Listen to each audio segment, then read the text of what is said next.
India's our top story. PM Modi held key meetings with Defence Secretary amid rising India-Pakistan tensions over Pahalgam. Chief of Air Staff, Air Chief Marshal AP Singh had met Prime Minister Modi on Sunday to discuss the security situation in light of the April 22 attack that had killed 26 civilians. There was no official word yet on the content of Monday's meeting between Prime Minister and Defence Secretary. India, though, has vowed to punish all those who are responsible for the Pahalgam attack. Well, since the Pahalgam terror attack, it is a series of meetings that went on in the national capital. Today, it was Defence Secretary Mr. R.K. Singh who met Prime Minister Narendra Modi. The meeting lasted for almost 40 minutes and he was briefed about the current situation in Jammu and Kashmir. Apart from it, Prime Minister Narendra Modi reached his office for the second time after Pahalgam terror attack, and he met NSA Ajit Doval along with Home Secretary Govind Mohan as well. Apart from it, important developments also taking up as far as the sources are concerned. The advisories had been issued to these several states regarding the war-like situation, and therefore the reason perhaps these meetings hold a lot of significance in wake up to the Pahalgam terror attack. The Ministry of Home Affairs on Monday directed several states to conduct civil defence mock drills on Wednesday, which is 7th of May, according to central government sources. The exercise aims to enhance preparedness in the event of a hostile attack and will include activation of air raid warning sirens, training the students, civilians in basic civil defence techniques, implementation of crash blackout protocols, early stage camouflaging of critical infrastructure and installations, and updating and rehearsing evacuation plans. My colleague Vasudha Venugopal has this report. Well, at a time when tensions are soaring between India and Pakistan in the aftermath of what happened in Pahalgam, and Indian Prime Minister Narendra Modi has already said that there will be a befitting answer that will be given to Pakistan. In fact, he has given armed forces the operational freedom to decide mode, timing and targets of their attacks. Now, the MHA has also initiated a series of steps to ensure that citizens of this country are prepared for threat of any nature. What we understand is that the MHA has asked several states, and my sources tell me that there are about 5 states, especially the bordering states that share a border with Pakistan, to be prepared to start conducting civil defense mock drills by the 7th of May, which also includes training of civilians and students on various aspects of civil defense. The MHA is also asking states to ensure provision of crash blackouts and also to ensure operationalizing of air raid warning systems. It has also asked states to be prepared for any threat of any nature. Now, this is happening even as Pakistan has violated the ceasefire agreement at least 10 times in the last many days. Now, these mock drills are also to ensure that the citizens are prepared for anything that happens. Remember, this is not to create panic, but MHA sources have said that this is part of protocol and it's to ensure that the country remains fully prepared. Remember that India has already launched a diplomatic offensive against Pakistan to ensure that the country is completely alienated globally, and this is part of its military preparation. Remember, the Prime Minister has been having a series of meetings with the chiefs of armed force, and what MHA has done, taking states into confidence and ensuring that they are too prepared and the mock drills start within 2-3 days, is also to ensure that the country is prepared for whatever is to come. Some of the social media influencers are under Parliament's scanner. A parliamentary panel has asked government to furnish information and action taken against social media influencers acting against national interest in the aftermath of Pahalgam attack. The Parliament panel has sought details from the centre about action taken against some social media influencers and platforms allegedly working against the interests of the country after the Pahalgam terror attack on April 22. The official memorandum stated that some social media influencers and social media platforms in the country seems to be working against the interests of the country, which is likely to incite violence. That's what the Parliament Standing Committee on Information Technology to the Ministries of INB and Electronics of Information Technology had stated. It has also pointed out in its memorandum that the earlier letter that has been sent to the secretaries of the two ministries who have been asked to furnish the information by May 8th about the details of these social media accounts which had furnished the anti-India elements, and they have to send it back to the panel by May 8th. It has been also stated that there were, remember, in the past, the government has launched a crackdown on the social media platforms, banning several Pakistani YouTube channels, to social media platforms as well for spreading provocative content, and that included earlier at that point of time Pakistani news outlets and the sports channels from the Pakistani media as well. And now a fresh order has been released as far as the Ministry of Information is concerned. They have clearly stated that by May 8th they have to furnish the details that they have to get back as far as the details from the center to sort who are the social media influencers and platforms who are allegedly working against the interests of the country.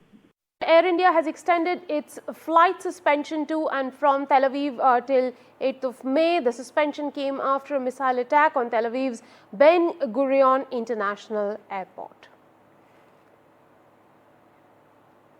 After information was released that the car in which BJP leader JP Nadda was travelling was involved in an accident, the Tamil Nadu Police Department has given an explanation in this regard. BJP National President and Union Health Minister Mr. Nadda arrived in Chennai on the 3rd for a one-day visit. After completing BJP and private events, he rushed to the airport by car to go to Delhi. In this situation, information was released that the car in which Mr. Nadda was travelling failed to brake and got into an accident. BJP State President Nayanar Nagendran said that the incident where the Union Minister's car broke down near the Vandalur-Minjur road and met with an accident is shocking. If the security of the Union Minister was compromised by the broken protocol vehicle provided by the DMK government, it would have been an indelible black mark in the history of Tamil Nadu. Chief Minister Stalin should explain this incident. My colleague Sam Daniel joins me for more on this story. Sam, what are you hearing from the government sources? What led to this accident? It's quite shocking that a union minister's car that met with an accident in the way it did. Rita, the Tamil Nadu police are making two important points. They clarify that the car in which Mr. Nadda was traveling did not meet with an accident. It was a collision between the 8th and the 10th car following the minister. Secondly, they clarify that he was shifted from a bulletproof vehicle to a regular vehicle because the bulletproof vehicle he was traveling in developed some kind of a friction. And they explained that is because normally these vehicles, bulletproof vehicles, do not go beyond a recommended speed limit. But in this case, Mr. Nadda's secretary, they claim, had wanted the minister to be dropped at the airport quickly, and that's why they rushed him to the airport, and the car had, in that sense, exceeded the permissible limit, and it developed a friction on the wheel, at which point they stopped the car and they moved him to another car. So the police say there was neither security lapse nor there was a collision. And only because the minister's team wanted him to be dropped driving faster, this has happened. And now they have included in the protocol that bulletproof vehicles cannot be allowed to drive beyond the permissible speed limit. And number two, also advising the VIPs not to insist on going faster in such situations. Right. Thank you very much, Sam, for getting us details on that story. The decades-old water-sharing dispute between Punjab and Haryana has flared up once again, with Punjab's Aam Aadmi Party-led Bhagwant Mann government moving an assembly resolution earlier today vowing not to spare even a single drop of water from its share for neighbouring Haryana. Punjab's Water Resources Minister Barinder Kaur Goyal even accused the BJP of trying to take away the rights of the state through its governments in Haryana and at the centre. ਇਹ ਨਹਿਰਾਂ ਕਾਦੇ ਵਾਸਤੇ ਬਣਾਈਆਂ ਫਿਰ ਅਸੀਂ ਗਾਹਾਂ ਪਾਣੀ ਕੱਢਣ ਵਾਸਤੇ ਬਣਾਈਆਂ ਵੀ ਪਾਣੀ ਉਹਦੇ ਚੋਂ ਜੇ ਅਸੀਂ ਵਰਤਾਂਗੇ ਤਾਂ ਸਾਡਾ ਪਾਣੀ ਜਿਹੜਾ ਅੱਜ ਉਹ 60% ਤੋਂ ਉੱਪਰ ਯੂਜ਼ ਹੋਣ ਲੱਗ ਗਿਆ ਕਿਉਂਕਿ ਅਸੀਂ ਆਪ ਵਰਤਣ ਲੱਗ ਗਏ ਅਸੀਂ ਕੋਈ ਕਿਸੇ ਦਾ ਹੱਕ ਨਹੀਂ ਮਾਰਿਆ। ਹਾਂ ਹੁਣ ਵੀ 104 ਭਰਤੀ ਬੈਠੇ ਹੋ। ਅਸੀਂ ਉਹਨਾਂ ਨੂੰ ਇਹ ਨਹੀਂ ਆ ਕਿ ਇੱਕਦਮ ਅਸੀਂ ਇਹ ਕਹਤਾ ਵੀ ਤੁਹਾਨੂੰ ਨਹੀਂ ਪਾਣੀ ਦਿੰਦੇ। 6 ਚਿੱਠੀਆਂ ਲਿਖੀਆਂ ਹਰੇਕ ਮਹੀਨੇ BBMB ਦੀ ਬੈਠਕ ਹੁੰਦੀ ਹੈ। 6 ਚਿੱਠੀਆਂ ਲਿਖੀਆਂ ਤੁਸੀਂ 6 ਮਹੀਨਿਆਂ ਬਾਅਦ ਪਛਤਾਓਗੇ ਤੁਸੀਂ ਪਾਣੀ ਵੱਧ ਵਰਤ ਰਹੇ ਹੋ ਤੁਹਾਡਾ ਮੁੱਕ ਜੂਗਾ ਪਹਿਲਾਂ ਅਸੀਂ ਦੇਣਾ ਨਹੀਂ ਤੁਹਾਨੂੰ। 6 ਮਹੀਨੇ ਪਹਿਲਾਂ ਰਿਮਾਈਂਡਰ ਦਿੰਦੇ ਰਹੇ ਨਹੀਂ ਮੰਨੇ ਕਹਿੰਦੇ ਪਹਿਲਾਂ ਵਾਂਗੂ ਮਿਲ ਜੂਗਾ ਸਾਨੂੰ ਕੁਝ ਨਹੀਂ ਹੁੰਦਾ। ਮੈਂ ਕਿਹਾ ਪਹਿਲਾਂ ਵਾਲਾ ਕੰਮ ਨਹੀਂ ਰਿਹਾ ਫਿਰ ਹੁਣ ਸਾਡਾ ਆਪਦਾ ਹੀ ਪਾਣੀ ਪੂਰਾ ਨਹੀਂ ਹੋ ਰਿਹਾ ਜੀ ਕੀ ਕਰੀਏ।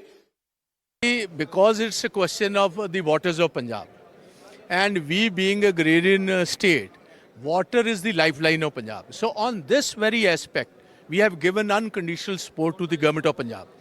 We have asked the Chief Minister to take the first legal step. It is he who has to take the initiative. In any agitational program, the Indian National Congress, Punjab unit will fully support the state government. But only for the cause of water, only for the cause of Punjab. On no other issue are we with them. Punjab will give them a quota of almost 4,000 cusics per day, but they are asking for 8,500, which is over and above the quota. What was the main resolution which has been passed on the floor of main resolution was that we are not going to let the Punjab waters to be looted by any of the neighboring states in this way. We have already accommodated Haryana by providing them enough drinking water, but now they want to loot Punjab waters by demanding that quantity of water which is not required by them. So we have clearly made them, whether that is Dam Act, Dam Safety Act, whether that is any action that is being taken by BJP-led central government, state governments of Haryana or Rajasthan or BBMB. We are not going to listen to that. BBM is owned 60% by Punjab and 40% by other partner states. And still all of them have one single vote. And 60% of the expenditure of BBMB is borne by Punjabis. Still, they, through the central government, they dictate terms to us. If they want to visit any court, that is their constitutional right. We cannot object to that. But one thing is very, very clear, that we are not going to loot, we are not going to let anybody loot Punjab waters.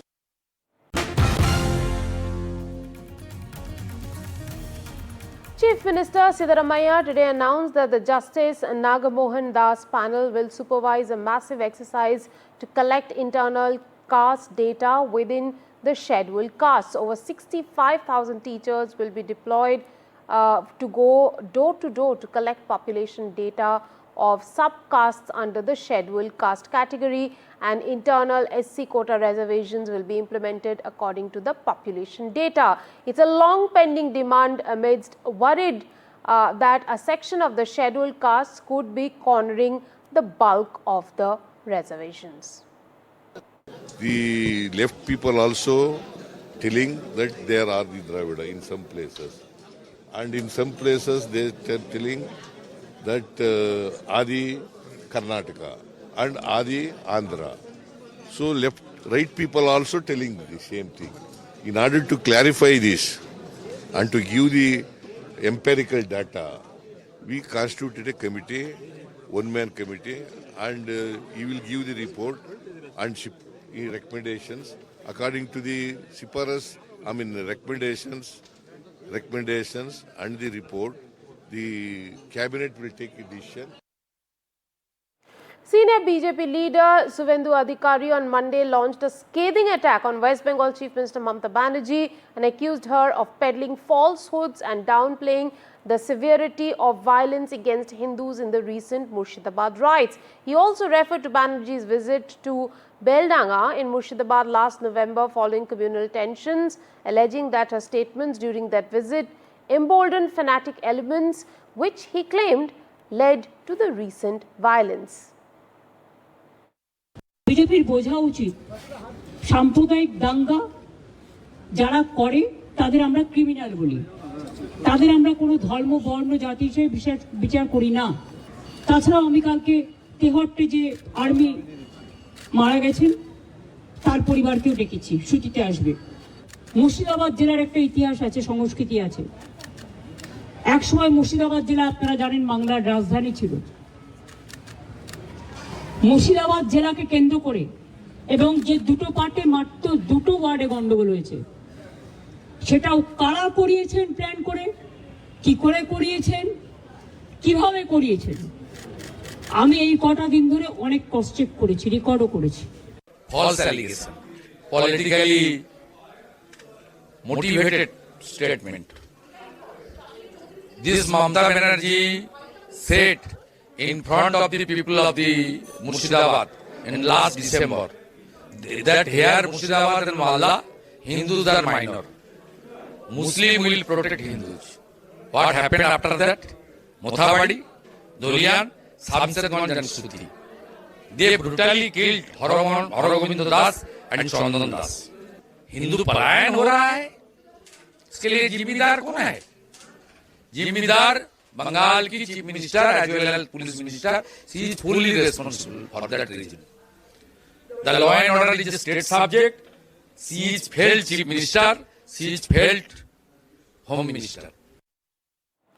The Ministry of Culture, Government of India has taken swift and comprehensive measures to prevent the auction of the sacred Piprawa relics by Sotheby's, Hong Kong, underscoring India's commitment to protecting its cultural and religious heritage. These relics, excavated from the Piprawa Stupa, widely recognized as the ancient city of Kapilavastu, the birthplace of Lord Buddha, hold immense historical and spiritual significance.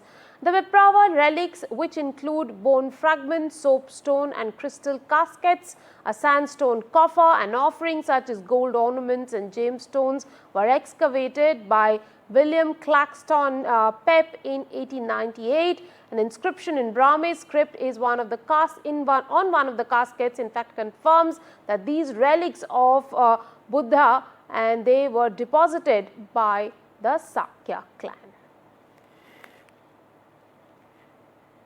International news now. India has reportedly raised strong concerns with Canada over a controversial parade that took place in Toronto, which featured what is called unacceptable imagery targeting Indian leaders. The Indian government has also urged Canadian authorities to take action against anti-India groups promoting hatred, extremism and separatism. The parade, said to be organized by Khalistani sympathizers on Sunday at Malton Gurdwara, included a truck designed like a jail carrying effigies of Prime Minister Modi, Home Minister Amit Shah and Foreign Minister Jaishankar. The event comes just days after pro-Khalistan graffiti was found on a Sikh Gurdwara and a Hindu temple. One of the parade's reported demands was the deportation of Hindus in Canada to India. President Donald Trump-led US administration on Monday announced that it will pay $1,000 to undocumented immigrants who will voluntarily return to their home countries as part of its broader deportation efforts. It will also cover travel costs, and people who use the CBP Home app to say they plan to return home will be deprioritized for arrest and deportation, the Department of Homeland Security said in a news release. Well, that's all. We'll go back into this bulletin. Thanks for watching.